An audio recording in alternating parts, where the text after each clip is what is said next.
Lintang melirik ke meja Raffi yang sedang dibereskan oleh pemiliknya dibantu oleh seorang office boy. Ini masih terlalu pagi untuk karyawan datang bekerja. Raffi sepertinya memang sengaja datang jauh lebih awal agar tidak bertemu dengan pegawai yang lain. Sepertinya kamu masih punya rasa malu juga, Raffi, sindir Lintang, tangannya menaruh tote bag ke atas meja di kubikelnya. Raffi menyungging senyum sinis dengan tangan masih sibuk menyusun barang-barang miliknya ke dalam kardus. Aku hanya ingin membuktikan pada orang-orang kalau kamu itu perempuan gampangan yang bisa jalan sama siapa saja, Raffi balik menyindir. Baru lihat cowok mapan dan ganteng dikit aja udah melotot. Aku gak heran kalau kamu jual diri sebelum kita menikah. Brak. Lintang melemparkan sebuah buku tebal tepat ke wajah Raffi hingga lelaki itu terdiam kaget, begitu juga dengan office boy yang sedang membantu Raffi. Mulutmu itu sepertinya lebih pedas dibandingkan perempuan. Aku bahkan masih heran bagaimana mungkin bisa jatuh ke perangkapmu. Lintang terbelalak sejenak, menatap marah pada lelaki di depannya. Lintang lalu membuang muka, merasa jijik pada diri juga ingatannya tentang Raffi. Entah kenapa dia tiba-tiba merasa beruntung karena Jordi yang justru merenggut kegadisannya. Pemikiran gila yang terlintas begitu saja. Mas Raffi, katanya kamu mau keluar kerja. Apa benar? Bohong, kan? Sebuah suara tiba-tiba terdengar ketika lift terbuka dan muncul wajah dengan make up tebal dan memakai seragam perawat. Tanpa segan, wanita itu melingkarkan tangannya di lengan kokoh Raffi. Raffi memang memiliki wajah tampan dan badan yang proporsional. Wajar jika wanita dengan mudah jatuh cinta padanya. Lelaki itu tak menjawab. Dia malah melanjutkan membereskan barang-barangnya. Ini pasti ada kaitannya sama dia. Iya, kan? Tuduh Jenna mendelik sinis pada Lintang. Wanita dengan rambut di ekor kuda itu tertawa malas. Tentu saja ada kaitannya denganku. Tapi sebaiknya kamu tahu bagaimana semua itu terjadi. Siapa yang memulai dan apa yang dia lakukan padaku juga Jordi. Raffi sontak mendongak ketika mendengar Lintang menyebut bos mereka tanpa embel-embel bapak. Hebat, katanya seraya bertepuk tangan. Rupanya kalian sedekat itu hanya dalam waktu sekejap. Apa umpannya kalau bukan tubuhmu? Lintang kembali terbelalak. Dia melangkah cepat menuju lelaki yang pernah menjadi suaminya. Plak. Lintang tanpa ragu mendaratkan tangannya di pipi mulus Raffi. Sepertinya di otakmu hanya ada pikiran kotor. Lintang berdeci dengan napas yang tersengal menahan amarah. Oh, ya. Bukankah kamu memang sekotor itu? Raffi mendekat pada Lintang dan mencengkeram rahang wanita itu kuat-kuat. Mereka saling menatap dengan tajam. Ada apa lagi ini? Suara itu terdengar begitu jelas. Raffi sontak melepaskan tangannya tatkala menoleh ke arah si empunya suara. Jordi melirik pada kardus-kardus yang berisikan barang-barang Raffi dan tersenyum kecut. Baguslah. Sepertinya kamu masih punya malu. Jordi mendekat pada Raffi juga Lintang. Sementara itu, Jenna menatap takjub pada lelaki tegap itu. Baru kali ini dia bisa melihat Jordi sedekat ini. Matanya seolah mau keluar. Aku hanya ingin memberi kesempatan pada kalian untuk melanjutkan hubungan gelap kalian itu, sindir Raffi dengan senyuman miring. Jordi menaikkan sebelah alisnya tak mengerti. Hubungan gelap? Tanyanya bingung. Kamu tidak perlu dengarkan ocehan dia. Otaknya udah sengklek, cibir Lintang mendengus kesal dan berbalik ke mejanya. Raffi membawa salah satu kardus di mejanya dan meninggalkan ruangan itu dengan diekori wanita berseragam hijau. Mas, kamu bilang si Lintang itu ada hubungan gelap sama Pak Jordi. Beneran? Cecar Jenna terdengar sangat penasaran. Raffi tak menjawab. Dia berjalan cepat menuju lift. Pak Jordi, kan, baru di sini. Gimana bisa, mereka punya hubungan secepat itu? Dia bahkan belum resmi cerai dari kamu. Lagi-lagi Jenna mencecar Raffi dengan pertanyaan. Jen, please. Bisa, enggak, kamu jangan ikuti aku sekarang. Aku lagi pengen sendiri, ucap Raffi ketus ketika dia menghentikan langkahnya. Jenna ikut berhenti dan menatap selingkuhannya itu dengan wajah sedih. Raffi melanjutkan langkahnya yang hanya beberapa meter sampai di pintu lift, dan Jenna lanjut mengekori lelaki itu.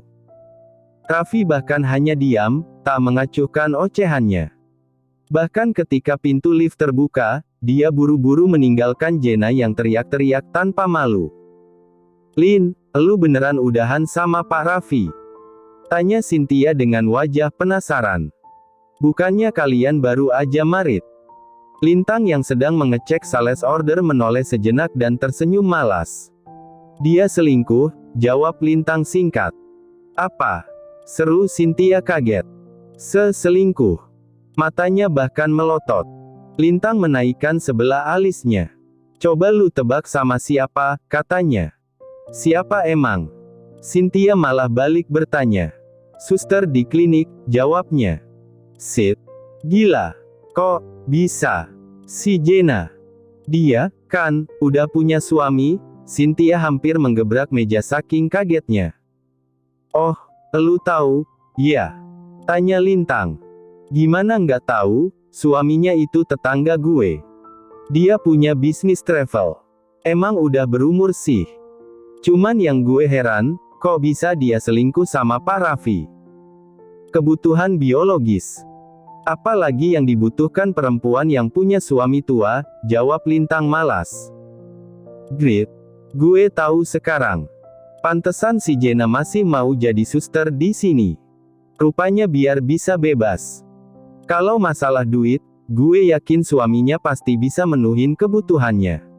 Gila juga, tuh orang." Cynthia menggelengkan kepalanya. "Elu punya nomor HP suaminya?" tanya Lintang kembali menaikkan sebelah alisnya. "Buat?" Cynthia memicingkan matanya. "Secret," jawab Lintang menyungging senyum yang aneh. Lalu terdengar pekikan dari mulut Cynthia. Dia bisa menebak apa yang direncanakan temannya itu. Ring. Sebuah notifikasi masuk ke ponsel Harun. Lelaki yang hampir berusia kepala 6 itu langsung mengambil ponselnya. Tampak wanita cantik yang umurnya cukup jauh dengan sang lelaki, sedang membersihkan wajahnya dengan micellar water di depan meja rias. Kening Harun mengerut saat melihat sebuah video yang masuk ke WhatsApp-nya, dari nomor tidak dikenal. Dia mulai memutar video berdurasi beberapa menit itu. Tampak sangat jelas wajah Jenna yang sedang berbelanja. Tidak hanya itu, terlihat jelas saat dia mengambil sekotak kondom dari rak. Jenna dan Raffi terlihat begitu mesra. Harun meremas ponselnya dengan dada yang bergemuruh. Dia menoleh pada wanita yang masih asik memakai skincare. Saat Harun akan bangkit, sebuah pesan masuk lagi ke ponselnya. Sebuah video lagi. Harun gegas membukanya. Video yang menunjukkan sebuah mobil di parkiran, dengan nomor polisi persis dengan mobil yang dimasuki oleh Jenna saat di minimarket di video sebelumnya. Harun memicingkan mata menilik gerakan dua orang yang ada di dalam mobil yang bergoyang. Amarahnya memuncak, tetapi otaknya masih bisa berpikir jernih. Bukan kekerasan yang akan dia lakukan. Itu hanya akan menyeretnya ke penjara. Dia mengingat-ingat barang apa saja yang sudah menjadi atas nama istrinya itu. Sebuah mobil CR-V, tas-tas mahal dan beberapa kalung juga cincin berlian pernah dia berikan pada istrinya selain uang jatah bulanan sebesar 10 juta, meskipun istrinya itu bekerja dan segala kebutuhan rumah juga dapur sudah dia sediakan. Rasa cintanya pada wanita yang memiliki usia jauh di bawahnya itu memang teramat besar. Dia yang mengejar Jenna dan memintanya menjadi istri. Bulan depan Jenna akan berulang tahun dan Harun berencana memberikan hadiah sebuah rumah. Rumah yang jauh lebih besar dari yang mereka tinggali sekarang. Harun baru saja akan meminta notaris untuk mengatasnamakan rumah itu pada Jenna, tetapi video-video itu membuatnya berubah pikiran. Harun menelan selaiva dengan berat. Pantas saja Jenna sering menolaknya untuk melayani di atas ranjang. Ternyata sang istri mendapatkan kepuasan di luaran. Harun bangkit dan mendekat pada wanita yang masih mengoleskan krim demi krim ke wajahnya. Jenna mengelak. Dia menarik tangan yang sudah mulai keriput itu agar tak lagi menjamahnya. Tanggung, lah, Pih. Mami, kan, lagi skincare-an. Gangguin aja, deh, ucap Jenna ketus. Nanti lagi aja. Papi lagi pengen, ucap Harun semakin sengaja. Saat Jenna kembali berontak, Harun justru menarik sang istri agar bangkit dari kursi dan menuju pembaringan. Pih, aku lagi males. Capek, katanya. Namun, Harun tak pedulikan itu. Pih, kamu gila, ya. Elak Jenna mendorong tubuh Harun yang mulai menindihnya. Apa kamu butuh kepuasan, hah? Ucap Harun semakin gencar. Dia mencengkeram kedua tangan Jenna agar tak berontak. Namun, usia memang tidak bisa dipungkiri. Kekuatannya tak lagi sama ketika usia muda. Harun bangkit dan meninggalkan Jenna di sana sendirian. Ternyata benar ucapan anak-anaknya dulu, jika Jenna hanya akan memanfaatkannya saja. Dia hanya menginginkan uangnya saja. Sementara demi kepuasan, sang istri lebih memilih selingkuh. Harun tahu diri jika dirinya tak seperkasa dulu. Tak mungkin dia bisa mengimbangi hasrat istrinya yang masih menggebu di usianya yang baru 30. Dia putuskan untuk mengakhiri segalanya tanpa memberikan sepeser pun pada wanita itu. Secara diam-diam, Lintang mengetuk pintu kaca ruangan Jordi. Tadi, atasannya itu menelepon dan memintanya menghadap. Masuk. Terdengar suara Jordi menyahut. Pelan Lintang memasuki ruangan itu. Bisa kamu jelaskan, kenapa kamu tiba-tiba pergi, semalam? Tanya Jordi to the point. Lintang melongo sejenak. Dia bingung mau mengatakan apa. Namun, tiba-tiba sebuah ide melintas. Sorry, semalam ibuku nelpon. Dia minta dibelin obat. Oh, Jordi mengangguk. Kamu beresin urusan perceraian kamu sama si Raffi itu. Kalau perlu bantuanku, kamu tinggal ngomong aja. Aku bersedia jadi saksi kamu, ucap Jordi tulus. Entah apa yang kini Lintang rasakan saat melihat lelaki di depannya.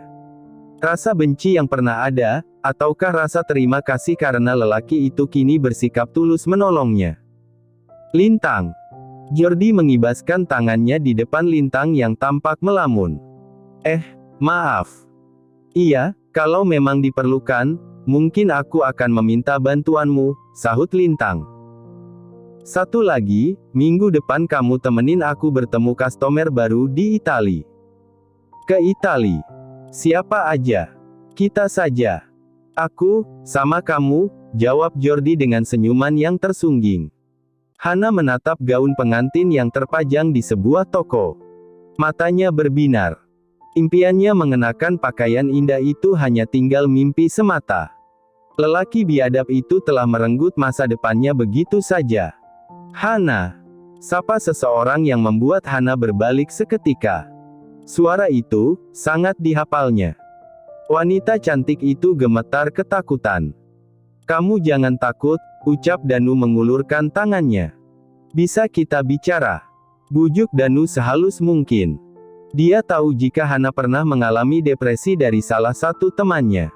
Hana menggeleng. Aku janji, tidak akan bersikap kasar. Aku hanya ingin minta maaf, ucap Danu lagi dengan memasang wajah mengiba. Hana si baik hati menatap wajah Danu. Rasa cinta itu masih ada di dalam dada, tetapi kebiadaban Danu membuat cintanya berubah luka. Hana mengangguk pelan.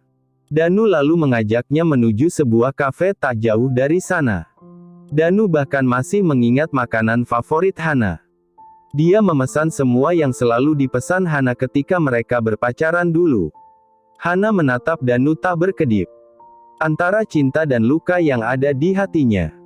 Kamu masih mengingat semuanya. Ucap Hana dengan bibir gemetar. Tentu saja, jawab Danu. Hana, di mana anak itu? Tanya Danu dengan suara tergagap. Hana mendonggak seketika. Nani tersenyum ketika mendapati sejumlah uang dengan nominal yang sangat besar baginya. Memang hati Aksa tidak memberinya sebesar yang dia minta, tetapi lelaki itu memberikan separuhnya. Hati Aksa tidak mau menaruhkan jabatannya. Lebih baik dia mengorbankan tabungan dan memberikan uangnya pada Nani. Aneh sekali rasanya kalau keluarga Mas Raffi tiba-tiba batalin rencana pernikahanku sama Mas Raffi. Padahal malam itu jelas-jelas mereka sudah setuju. Aku yakin ada sesuatu, Nadia menggerutu. Udah, nggak usah kamu harapkan lagi si Raffi. Kamu gugurin aja tuh bayi. Beres perkara. Mama dengar keluarga Raffi itu kurang baik. Walaupun bagus di luaran, tapi sebetulnya mereka tukang selingkuh semua. Nani coba mencari alasan. Siapa yang bilang? Nadia langsung nyolot. Teman mama ada yang jadi langganannya ayahnya Raffi. Jangan-jangan Raffi juga sama kayak bapaknya. Memangnya kamu mau kalau nanti suamimu nyoblos sana-sini? Lagi-lagi Nani menakuti. Ya, sebenarnya nggak apa-apa juga. Kan, aku juga sekarang kayak gitu. Impas, lah, Nadia tak mau kalah. Pokoknya, yang penting aku nggak capek mesti ngelonte terus. Lama-lama orang bakalan tahu kalau aku ini tukang lacur. Mana ada laki-laki yang mau ngawinin aku kalau tahu seluk-belukku di masa lalu. Lagian Mas Raffi itu kerjaannya bagus. Gajinya juga aku yakin gede. Lah, kamu bisa apa kalau memang si Raffi sama keluarganya batalin pernikahan kalian? Ya, tapi aneh aja rasanya kalau mereka tiba-tiba begitu. Mas Raffi juga jadi susah dihubungi. Ya, udah. Kalau begitu berarti dia udah nggak mau sama kamu. Ngapain repot-repot mikirin? Terserah mama, deh. Aku males dengernya. Nadia berjingkat pergi meninggalkan rumah kecilnya. Hei, mau kemana kamu? Teriak Nani sedikit kesal. Mau nyari duit, jawab Nadia ketus dan membanting pintu. Nani hanya menggelengkan kepala. Nadia meneguk minuman dari gelas yang digenggamnya. Dia tak peduli walau dirinya tengah mengandung. Ponselnya berdering. Nadia menelengkan wajahnya. Mami, gumamnya dan langsung dia angkat. Hei, Nadia. Gue ada pelanggan yang nyari perempuan hamil. Lu ada kenalan yang lagi bunting kagak? Cerocos wanita yang disebut Mami. Ada, jawab Nadia pelan. Wah bagus. Oke, bilangin sama dia, 2 jam lagi ditunggu di Hotel Anyelir. Bilangin juga, dia berani bayar mahal, lanjut Mami. Oke, wah aja alamat sama nomor kamarnya. Entar aku ke sana, jawab Nadia tanpa sadar. Lah, emangnya siapa lonte yang lagi bunting? Elu. Suara Mami terdengar kaget. Iye, jawab Nadia malas. Si Mami teriak histeris. Dia merasa ada pohon uang yang baru. Bagus, Nadia. Elu bakal banjir orderan. Banyak yang nyari perek bunting. Gue pasangin harga tinggi ya. Iye. Pasang aja harga yang tinggi biar aku cepat kaya, Nadia menjawab dengan malas, lalu mengakhiri sambungan teleponnya. Tak lama setelah itu sebuah notif masuk. Sebuah nama hotel lengkap dengan alamat juga nomor kamarnya. Nadia membetulkan riasannya yang sedikit acak-acakan. Memoles lipstik juga bedak ke wajahnya yang sedikit pucat. Nadia memiliki paras yang cantik dengan kulit kuning terang. Sayang lingkungan ibunya membuat dia terjerumus ke dunia hitam. Nadia dijual sang ibu dengan cukup mahal ketika pertama kali. Uang 20 juta dia dapatkan untuk melepas kegadisannya. Tak lama berselang Nadia bertemu dengan Raffi. Dengan berpura-pura lugu dia akhirnya dekat dengan lelaki itu. Raffi yang menyukai kecantikan Nadia, langsung ijo matanya. Berpikir jika gadis yang ditemuinya itu masih polos. Raffi banyak memberikan barang-barang juga uang pada Nadia sebagai pancingan. Dengan ponsel yang cukup mahal akhirnya Nadia menyerahkan dirinya. Raffi heran karena Nadia ternyata sudah tidak perawan. Nadia beralasan jika dia pernah diruda paksa oleh seseorang saat masih SMP dulu. Dengan isak tangis, Nadia bisa meyakinkan Raffi. Mereka pun semakin dekat, padahal Raffi sudah merencanakan pernikahannya dengan Lintang.